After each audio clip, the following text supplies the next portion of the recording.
Welcome into the Color Gemstone Academy. My name is Paul Deasy, your instructor, and this is my YouTube channel, Paul Deasy Gemstones. And don't forget, if you have not yet done so, please hit that subscribe button. I know it says subscribe, but it's absolutely free. It doesn't cost you a penny. Once again, you're watching the question and answer series on the Color Gemstone Academy. This is Tom Elliot, a very good friend and one of the few Graduate Jeweler Gemologist with the G.I.A. They don't even offer that anymore. Tom broke the mold, and that's that. Thanks for having me. I get a lot of questions of people saying, how can, and I'm going to tell you how I answered it. Okay. Because I don't have a lot of knowledge about that. You've had appraisal companies and everything else. But people say, how can I tell, for example, if I'm getting a sapphire that it isn't glass? Or how can I tell that a gem is real and not a fake without buying a lot of expensive equipment? Now, just so you know, what I told some of them was there's kind of what I call the poor man's test to find out that it's not glass. Is to take that gem, put it on your upper lip. Your upper lip is very temperature sensitive. Yep. And glass will feel warmer to your lip than a gemstone crystal will. And so will plastic. Yeah. Yep. So gemstones will feel cool to the touch.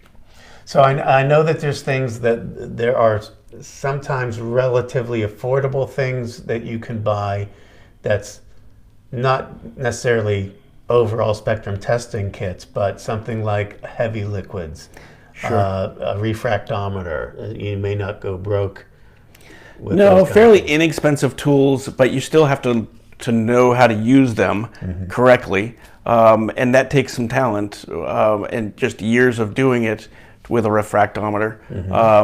And heavy liquids are very similar, but again, you have to know how to use those. And if you've got friends or relatives or friends of friends that have spent a lot of time under microscopes, the best tool for a gem is a loop or a microscope. 10 power loop usually is the standard in the industry. Yep. Those aren't very expensive. Now, that takes a little finesse to learn as well.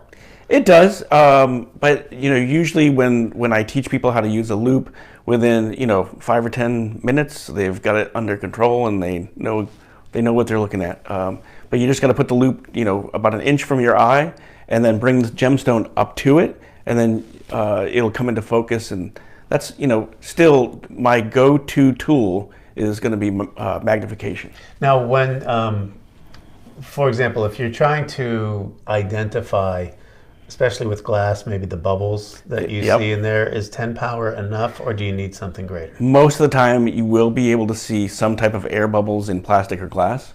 When you get into really clean gemstones, like a very high quality diamond or a very high quality sapphire, it can be a little tricky to find something, and you might have to get more of a microscope to do that. But for the most part, you should be able to see something in there. Whether it's the growth pattern of the crystal, you'll see colors, you'll see inclusions. If it looks irregular, most of the time it is going to be a natural gemstone.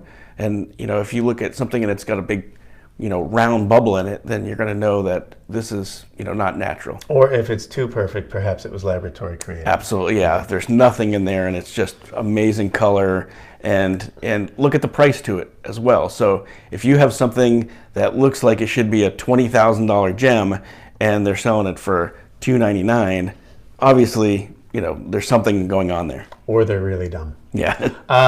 Okay, so this was an interesting question, and I often talking about both Tom and I have a love affair with turquoise. We just love the gemstone, and so I have had people that ask questions about, and I try and educate on stabilization.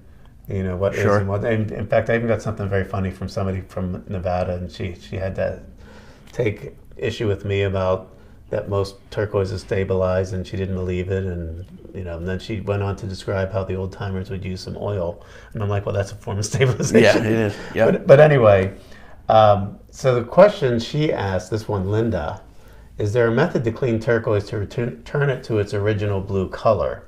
Now, my feeling, and I'll let you correct me, is that this was something that probably wasn't stabilized. Correct. And it absorbed oils in the skin and changed. And I think short of buffing it out, which would reduce the stone size, no, that is the only way. And most of the time, if you repolish a stone, you're not really taking any real weight or volume away from that stone. You're just taking the very surface where all the oils get, or lotions, oils get caught into the pores of the stone, and that's what's going to change the color. Most of turquoise, if you have oils on your hands and it's not stabilized, it'll turn a little bit of a green color. And it's not a horrible green. It's just, over time it will change color, but you can buff that out. But it's sometimes it's the character of something that you've worn for a while that Absolutely. is interesting. Gives it history. Okay, let's talk about antiques. And I'm trying to remember. I think that this is going to be a twofold question. We have a regular watcher of this channel as well as Sunday Funday with Paul and Judy on Facebook. Her name is Glenna. Okay. And she lives in Orlando. And she said, I'd be interested to know, with Tom's experience in antiques, does he have a favorite antique piece, and what is it and why? It's a great question. So antiques are one of my favorite. I used to own a gemological laboratory and ran it and started it and sold it quite a few years ago. But I grew that company to be one of the largest antique gemological testing and appraisal companies in the world. We used to do appraisals for companies and individuals and museums, literally all over the world. My favorite timepiece, and it's not necessarily a piece, but it's an era, is Art Deco. Oh yeah. So Art Deco would be 1920s. Up to early 30s, and the jewelry and the craftsmanship behind how they made jewelry back then, and the way they cut diamonds and sapphires.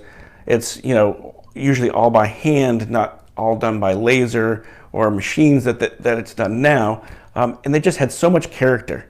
And after you get to do appraisals on antiques, you become very good at, is this a piece that's 300 years old? Was it from the 1950s? Was it a replica to make it look like it was from 1880, but it was actually made in, 1916? Yeah. Right? So there's different areas where they will repeat styles. So, And the tastes are cyclical too. So sometimes people are really going back to that Victorian time, and they want to have things that are really old, or then, as you said, Art Deco was like the golden era of a lot of jewelry. So that brings me to another question, and it's more for me, I think, than the ones the customers are writing in. Is it important to get an appraisal on a piece of jewelry, and if so, why? So I absolutely think yes, and not just because I've owned and operated a laboratory, and that's what we did. But here's a couple of good reasons. If to get something insured, you have to have an appraisal. Now, an appraisal is the only way that you can really document the piece. So it's the provenance, the history, color, clarity, weight of a gemstone. So that way, if it's ever lost or stolen, if it's a newer piece, then it can be replaced with like kind, right? Mm-hmm. So if you have a diamond that's a D internally flawless, they're not going to replace it with something less of value. And you better get an appraisal for a D color flawless diamond. Yeah, very, very expensive, especially right now. So documentation, and to get anything, I always say anything over, $700 to $1,000 for insurance purposes, it's good to have. And if you never know if anything's lost or stolen, that's your document that has your name on it saying you owned this piece and you had this. And a reputable jeweler appraised it. Yes. This is going to be a really difficult question, and we don't have to answer it, but what can somebody expect to, or should they expect to pay for an appraisal? And I know that's going to vary wildly depending on where you live. It depends on where you live. So, roughly you're going to be, $120 $25 to $150 per appraisal, per piece. Now that's for an average piece.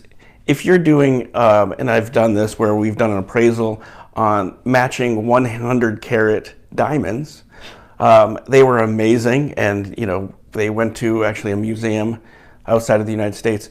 But those were, takes a lot of time and a lot of effort to figure out what the value of that is. So something like that, very expensive to get appraised, but these are, multi-million-dollar pieces of jewelry. Yeah, so I'll spend a little money to get that appraised. Yeah, absolutely.